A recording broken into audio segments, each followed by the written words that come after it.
Hello, boys and girls. I am Miss Becky. Each week, I'll be here to share encouraging and uplifting stories with you, just the way Miss Kathy would have wanted us to. A secret footprint. Hurry, or we'll be late, Maria's mother said as she rushed into her room to change clothes. If we are, it won't be my fault, Maria Vargas thought. I've been waiting for you to get off the phone for 10 minutes. The last thing Maria wanted was to be late to a roller skating party with her friends from the Shoebox. She grabbed her coat and headed for the car. Hey, scoot over, she said to her brother Chris, who was already in the back seat next to the window. Climb over, Chris said. He was busy writing his name on the foggy window with his finger. You're supposed to move over, Maria shouted. Chris just ignored her, so she finally climbed past him, stomping hard on his foot as she passed. Ow! Chris yelled. Get off me! You deserved it, Maria shouted back at him. As they shouted at each other, Mrs. Vargas opened her door and slid in. Hey, she said, waving her hand between them. What's all this fighting about?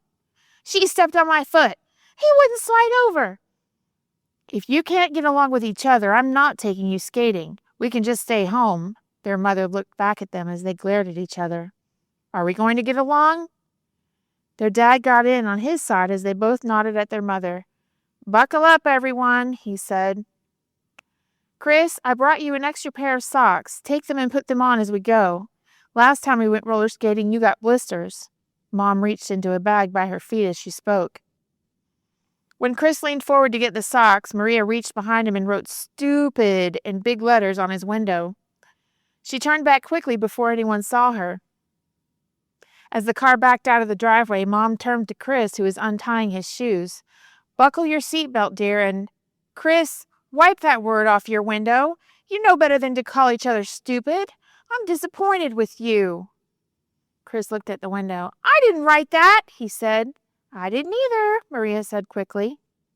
Their mother looked at both of them and turned to Chris. It's on your side. I don't want you to call your sister names, even if you are mad at her. Maria just sat there and looked out her window. But, Mom, I didn't write that, Chris repeated. Maria saw her mother look over at her father. She hoped they'd just forget it and go on. Someone is not telling the truth, and we're not going skating until someone can remember what they did, Father said, as he pulled the car over to the side of the street so that he could turn around and head for home. No, Maria thought. I wanted to go. Okay, I did it, she said quickly. She looked up to see the hurt, shocked look in her mother's eyes. Maria, I'm disappointed in you.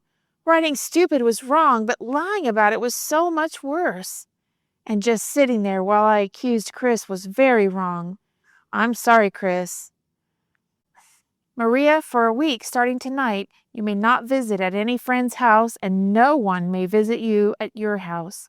And we'll talk more about this later. Maria saw her father glance back at her in the rearview mirror before he pulled back onto the street. His eyes told her that he was hurt and disappointed too. I don't know what the big deal is, she thought. Lots of kids call each other stupid, and no one cares. And I lied because I just wanted to go roller skating without people yelling at me. Roller skating wasn't as much fun as she thought it would be. She just didn't feel right. I must be getting a cold, she decided. Later that night, Maria was reading in her room when the phone rang. She heard her father answer it and listened long enough to be sure it wasn't for her. She was still reading her favorite new book, Detective Zack, when her father came into the room. That was Mrs. Shue on the phone. One of the mothers at the skating rink lost a $10 bill, and she wanted me to ask if you or one of your friends had seen it. She was sure that if you had seen it, you would help us find it. Maria thought back to the skating rink, but couldn't remember anyone finding any money. No, Dad, I didn't see it. She looked at him and saw the same hurt look in his eyes that he had had in the car. Honest, Dad, don't you believe me? Sweetheart, that's what makes me so sad about the lie you told about Chris.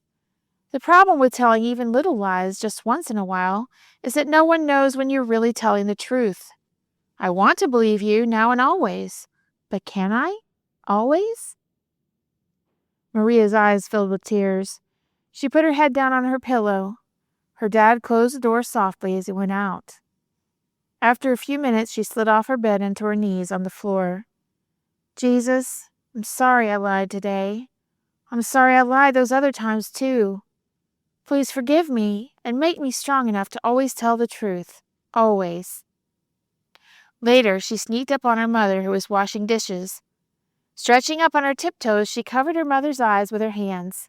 Guess who? Maria, I can't do the dishes this way, dear.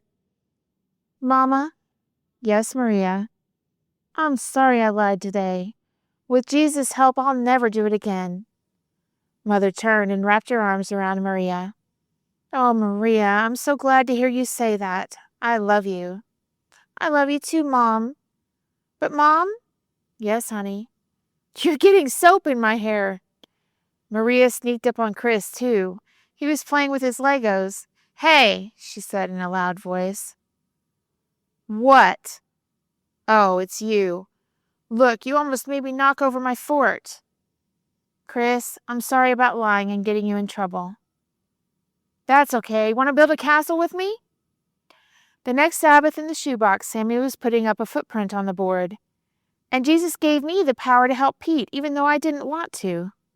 Very good, Sammy, Mrs. Shue said. Remember to keep your eyes open to catch Jesus helping you, everyone. Then next week you can put up a footprint on the board too. Maria stayed after everyone else had left. Mrs. Shue? Yes, Maria. I saw Jesus working in me this week. He forgave me for not telling the truth, and he's helping me to always be honest. That's an important thing to learn, Maria. I'm glad you remembered that Jesus is always there. Mrs. Shue, can we put up a footprint without having to tell anyone about it? Of course, Maria. It'll be a secret. Thanks, Mrs. Shue. See you next Sabbath.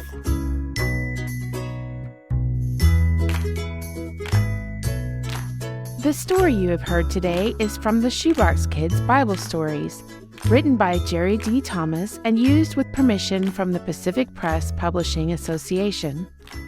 If you're interested in any other books published by the Seventh-day Adventist Church, please visit AdventistBookCenter.com or call 1-800-765-6955.